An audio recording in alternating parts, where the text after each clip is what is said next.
ಕೃಷಿ ಮಂತ್ರಿ ಒಂದೇ ಒಂದು ರಿವ್ಯೂ ಮೀಟಿಂಗ್ ಮಾಡಿದ್ದಾರೆ ಅಷ್ಟೇ ಟೋಟಲ್.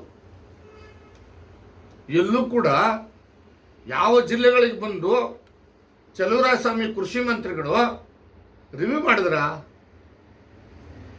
ಬಾಗಲಕೋಟೆ ಜಿಲ್ಲೆಗೆ ಬಂದ್ರ, ವಿಜಯಪುರಕ್ಕೆ ಬಂದ್ರ, ಹುಬ್ಬಳ್ಳಿಗೆ ಬಂದ್ರ, ರಾಯಚೂರಿಗೆ, ಯಾವ ಜಿಲ್ಲೆಗೆ ಬಂದಿದ್ದಾರೆ?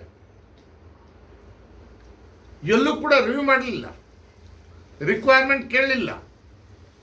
ರೈತರು ಯಾವ ಬೆಳೆಗಳನ್ನು ಬೆಳೀತಾ ಇದ್ದಾರೆ, ರೈತರು ಬೆಳೆಗಳನ್ನು ಬದಲಾವಣೆ ಮಾಡ್ತಾ ಇದ್ದಾರೆ, ಅದಕ್ಕೆ ರಿಕ್ವೈರ್ಮೆಂಟ್ ಏನಿದೆ? ಅರ್ಲಿ ಮನ್ಸೂನ್ ಬರ್ತಾ ಇದೆ ಅಂತಕ್ಕಂಥದ್ದು ಮನ್ಸೂನ್ ಏನೋ ಇಲಾಖೆಯವರು ಮೊದಲೇ ಕೊಟ್ಟಿರ್ತಾರೆ ನಿಮಗೆ.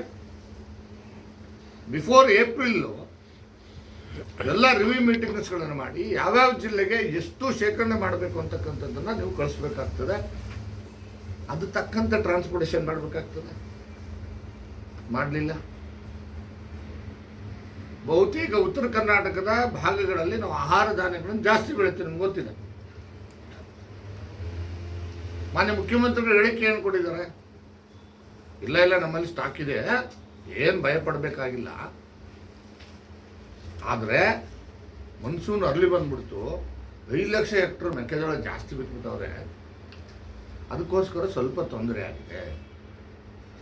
ಅಲ್ಲ ಸ್ವಾಮಿ, ನಿಮ್ಗೆ ಗೊತ್ತಿಲ್ವಾ?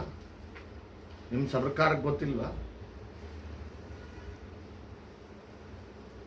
ಈ ಭಾಗದಲ್ಲಿ ಬಹುತೇಕ ಬೆಳೀತಕ್ಕಂಥ ಬೆಳೆಗಳಿಗೆ ಮೇಲ್ಗೊಬ್ಬರ ಬೇಕು ಅಂತ ಗೊತ್ತಿಲ್ವಾ? ನೋಡಿ, ಹತ್ತಿ ಬಿತ್ತಿದ್ರೆ ಮೇಲ್ಗೊಬ್ಬರ ಬೇಕು, ಎಕ್ಸೆಪ್ಟ್ ಪಲ್ಸಸ್. ತೊಗರಿಗೆ ಸ್ವಲ್ಪ ಕಡಿಮೆ ಮೇಲ್ಗೊಬ್ಬರ ಬೇಕು ಅಷ್ಟೇ. ಉಳಿದಕ್ಕೆಲ್ಲರಿಗೂ ಕೂಡ ಮೇಲ್ಗೊಬ್ಬರ ಬೇಕಾಗ್ತದೆ.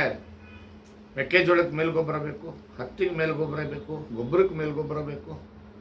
ಬಹುತೇಕ ಯೂರಿಯಾ ಮೇಲುಗೊಬ್ಬರವಾಗಿ ಬಳಸುವಂಥ ಬೆಳೆಗಳು ಹೆಚ್ಚು ಈ ಭಾಗದಲ್ಲೂ ಬೆಳೀತವೆ. ಎಲ್ಲಿ ಚಿತ್ರದುರ್ಗದಿಂದ ಹಿಡ್ಕಡಿ ನೀವು ತುಮಕೂರು ದಾಟಿದ ತಕ್ಷಣ ದಾವಣಗೆರೆ, ಚಿತ್ರದುರ್ಗ, ದಾವಣಗೆರೆ ಈ ಭಾಗದಲ್ಲಿ ಸಂಪೂರ್ಣವಾಗಿ ಬೆಳಿತೇವೆ. ಈವನ್ ಫಾರ್ ಭತ್ತ ಬೆಳೆಯೋದಕ್ಕೂ ಕೂಡ ರಾಯಚೂರು ಆ ಭಾಗದಲ್ಲಿ ಕೂಡ ಅಲ್ಲಿ ಕೂಡ ತೊಂದರೆ ಆಗ್ತದೆ.